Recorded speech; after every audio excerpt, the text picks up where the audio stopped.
Welcome to episode 7 of Jen and Matt Talk About the Bible. Can you believe it? 7 weeks already. This is fantastic. So glad that you've chosen to join us today. We're going to be talking about the text for this upcoming Sunday's sermon. And today we are looking at, it's Easter this Sunday. So we are looking at Matthew chapter 28, the entire chapter. All right. Shouldn't we just often have like a giant celebration for Easter? Like usually you're like, it's Easter. Woo! Yeah. Isn't that usually what we would do?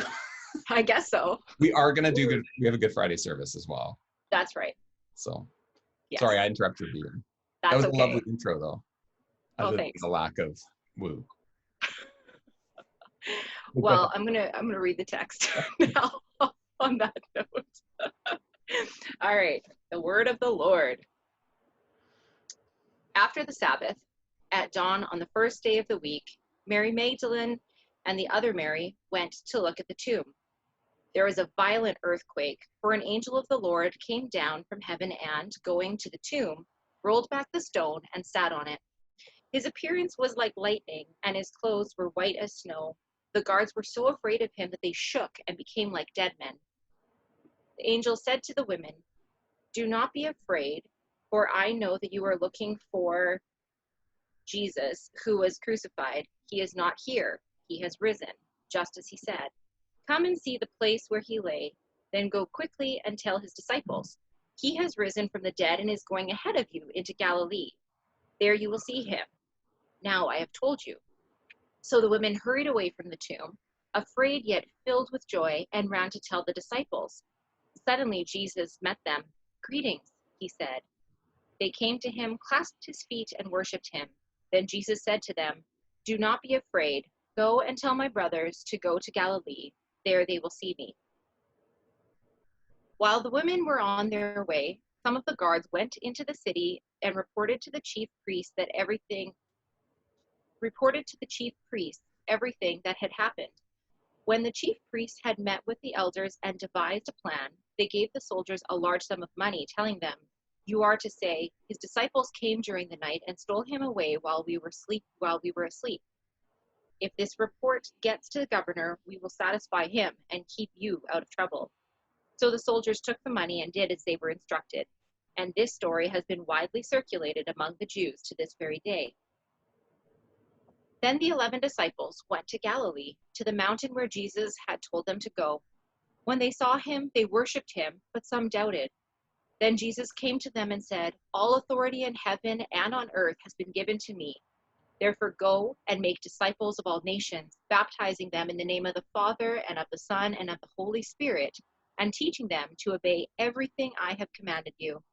And surely I am with you always to the very end of the age." The word of the Lord. Thanks be to God. Okay. All right. So yeah, it's Easter Sunday. The original reading, the actual lectionary reading, is not that long, but Jen and I briefly talked about this yesterday and just kind of decided that we needed to read the whole chapter and get right to the very end. So originally it kind of just ended with Jesus appearing to the women on the road, like as they were leaving, and then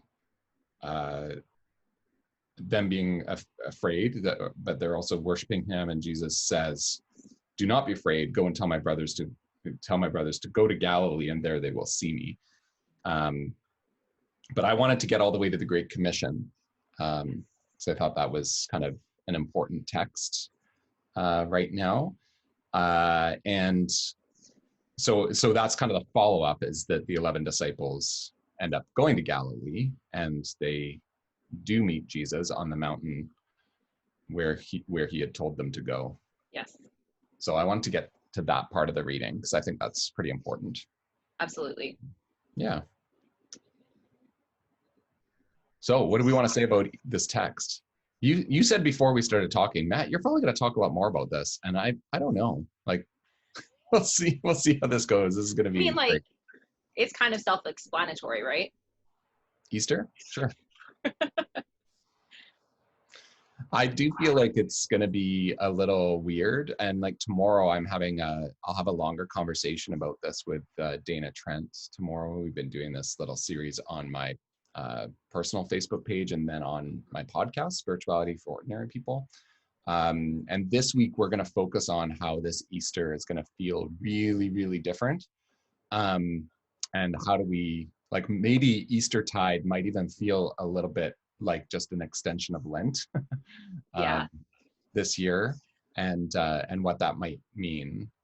So I'm kind of intrigued about what maybe some of the parallels that there might be between the time we find ourselves in and also the uncertainty that the disciples and the women who were at the tomb, that they would have been feeling on Easter, even in the Easter season, even on Easter morning. So I think that's kind of an interesting thing to explore, that the original Easter story, like we're used to Easter being these massive celebrations, like trumpets blaring, like big, and we're going to do that. Like we're going to do that on our live stream. We'll have as I'll break out my trumpet as possible. We're going to have the organ. The organ is going to play. Yes. And for Jesus Christ is risen today, and it's going to be awesome. But I just kind of think like it's, I feel like on the first Easter, they didn't actually have any of that. Like our Easter celebrations are on reflection later, yeah. right? Well, and how about what is it? Verse 17, when they saw him, they worshiped him, but some doubted. Like, how about that right now? Yeah, exactly. I think that's exactly right. That they're worshiping him, some doubt. They see Jesus. Is it this giant, big thing where, oh yeah, great, celebrating the resurrection, here's Jesus, but it's sort of like, well, we're worshiping and doubting. Is this really what's going on? And they could actually see him. Yeah, true that. And then, but I think what's the cool thing about this text that I'm really drawn to the Great Commission around this idea of doubting, is that Jesus still sends them.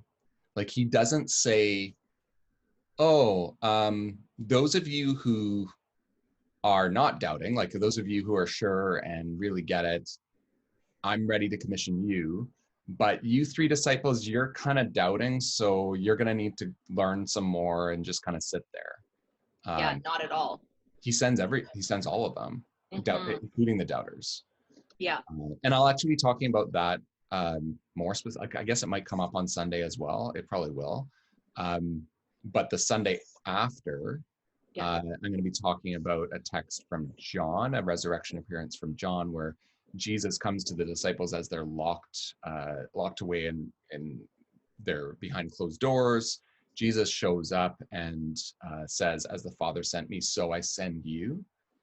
And the part that gets picked up a lot in that text or interchange is around Thomas and Thomas expressing doubts. But Thomas misses the sending part. But all of the disciples are actually doubters in that story, which sometimes gets really missed, is that they're all fearful and afraid and in their own room together as their family, as their close family and friends, right? Like they are not going and seeing anybody else. And Jesus comes to them and says, "As the Father sent me, so I send you," even though you are afraid and doubting. Yeah. And like you saying about them they're not going out and seeing anybody, like it was a dangerous time for them. Sure. So that's kind of interesting. Well, and that's picked up in the Matthew text too, with this whole, like this little weird, I was tempted to leave this part out, the guards report, like where the guards are paid off, right? So the guards are then, what was it again? Yeah, like 11. Yeah, they're paid off, and they're supposed to say to people, his disciples came during the night and stole him away while we were asleep. So they're paid off to tell this story about, well, he's not really raised from the dead. No. And so like it kind of heightens the, now these disciples are going to be asked by Jesus, go around and tell everyone this one who was crucified is now risen. But this little piece kind of emphasizes there's a whole world that is rejecting that Yeah. is against you spreading that kind of message. And it is kind of a ridiculous message in a way, right? But like, who would believe it? But the guards are even, like, it's even heightened that this is not going to be, it's already dangerous to go out and do this, to talk about Jesus in this way, right from the very beginning. I also think that, like, whomever they were reporting to, like the government or whatever officials, they already were threatened by Jesus, and now they're like, oh, maybe he was like, I think some of them knew that, like, Jesus said this was going to happen. We'd heard rumors this was going to happen, and what are we dealing with? They don't know what they're dealing with exactly, but they're afraid for what can disrupt their way of life that they're quite comfortable with. Sure. You know, I don't know what that has to do with this situation that we're in, but yeah, because we actually want to listen to our government. yes, we do. We want to listen to our government, and we actually, when we're talking about Jesus sending us out, like, we're talking in the reality that we're living in now. Like, what does it look like to continue to stay home, Yeah. But be sent by Jesus? Yeah. And, I just want to comment on that right now, actually, as a side note for everybody watching and people who are going to see this later. That is something, like, in regards to how are we sent ones in the light that we're in right now, in the circumstances we're in. That is something we are trying to figure out. How do we continue to support our missions? How do we continue to support one another and walk alongside each other during this journey? So I just want to let everybody know, like, we're thinking about that, but we want to talk with you about that as well. We want to engage conversation with everybody, because I do believe that as sent ones, that is our call. Well, this is our call. Jesus says, go and make disciples, care for one another. And then you see what happens in Acts as they gather and that happens. Our reality is going to look vastly different right now. We're not going to be sharing all of our resources in the same household and eating meals together, but we can provide meals for one another. So anyways, I just really wanted to say that in the moment. Yeah, it's really important, because like, later, like, as the church starts to gather in the later story, Mm-hmm. there becomes this emphasis, at least in Paul's writings, on gifts, and each person bringing a different gift. Yes. And that's been really important to me in the last couple of weeks. So it's kind of related to what you're saying. It's like, we need one another. But I've also been really aware that, oh, this is like potentially shining a light on where I might not have certain gifts, or I might not lean in a certain direction as a pastor or even as a Christian. But I also have other gifts that I might bring. Like, there's been lots of hurdles to overcome on the technology side of things, but I've already been doing a whole bunch of things with technology, like starting my own podcast a couple of years ago. And I have a background in computer science, if you go far enough back, and using the website. And I haven't always had the most success with those things in terms of having lots of people look at those things or tune into the podcast, but I actually have the technical knowledge of how to do it.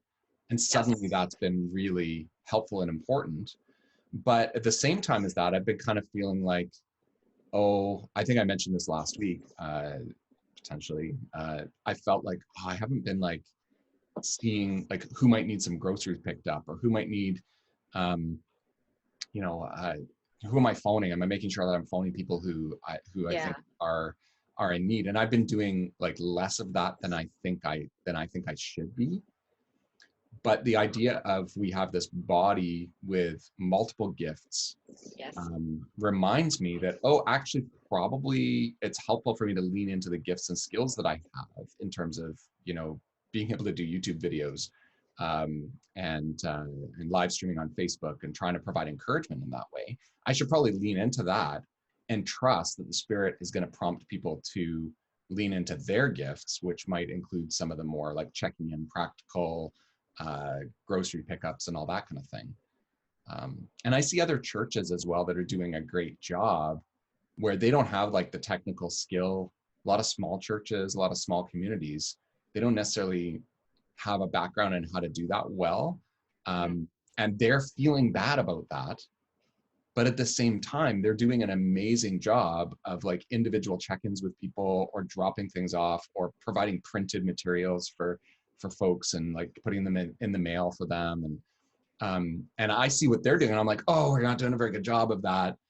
But I just think we have different gifts. Like we have different things to offer.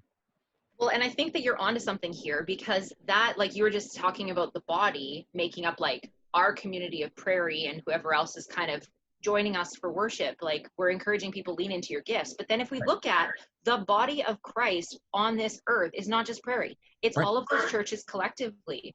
That's actually, I haven't really thought about that specifically, and I think that's a really cool thing to be mindful about. And it isn't that like, oh, because we're doing this thing, we should then just completely neglect the other for our community, right? Like, no. But it just means we might be faster or more on the ball in one area, and then we have to work a little bit over time to get better in the other area. So absolutely. I know some churches that like they weren't like setting up an online stream or a Zoom worship time in week number 1, but now they've done some good pastoral work. They've done a few things, and now they're looking at, well, maybe we've got a small email list of people, like maybe we can bring some of those people together for a conversation online. Absolutely.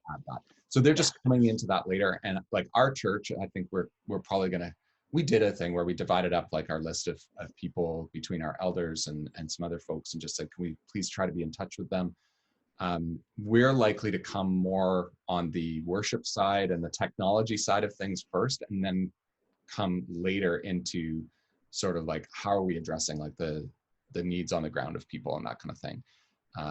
So yeah, I just think some of that might be timing as well, just based on our gifts. But I would want to encourage people like lean into the gifts that you have. Yes. And also realize like Jesus, when he's commissioning people in the Easter story, there's 11 disciples there that he sends out. Not just one, it's not just Peter, it's not just 2. It's all 11, doubts, fears, everything all wrapped up in there. And it is a community. It's not one person that's doing this. Yeah, and I think that like there's the 11, but then there's also that other whole crowd of people. Like the women were not included in that 11, that's but right. You better believe that they were absolutely fierce disciples who, like, if you actually look back in history, there's a lot of like matriarchs who were the head leaders of worshiping communities. Yeah. So something that's awesome about the Easter story actually is Jesus. We have different accounts in different gospels, so we'll just stick with the one that we've got. But in this one, Jesus, obviously, it's the women who come to the tomb first. They have an appearance from an angel. In Matthew's telling of it, as opposed to Mark's telling, the women get really scared and don't say anything to anyone, which obviously they eventually say something to someone because everyone finds out that Jesus is risen.